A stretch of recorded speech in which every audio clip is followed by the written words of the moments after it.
reality, the world now has gotten so dark and so sinister, and the little ones are under attack.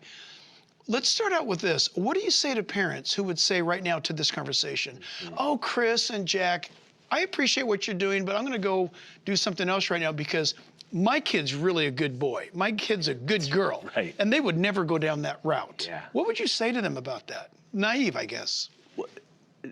This is not an issue of good and bad kids. That's right. This is an issue of amazing children and technology that wasn't designed for them. Actually, was designed with them in mind, but not for their thriving, right? There's a difference. Yeah. Because when you hand that device to a child, what's totally different about childhood today is the distance that exists between children and life-changing harm is thinner than ever. When you and I were growing up, Right. the places that were good for us versus the places that were harmful to us were often separated by relationship, distance, something.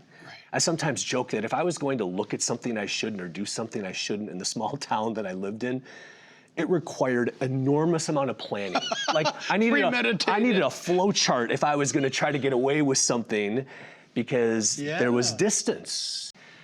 That doesn't exist anymore. There was a distance, a chasm that existed, but there was this distance that no longer exists. So and that's the thing that I want parents to understand, is that that same device where they can be on FaceTime with grandma, can learn their ABCs, can show them the most horrific content on earth in a matter of clicks if they're not careful. You maybe have locked that thing down, but on any iPad that a parent has told me, Chris, I've locked this thing down, I bet I could find 10 different ways to content that they don't want their kids to see, because again, it wasn't designed with their children's thriving in mind.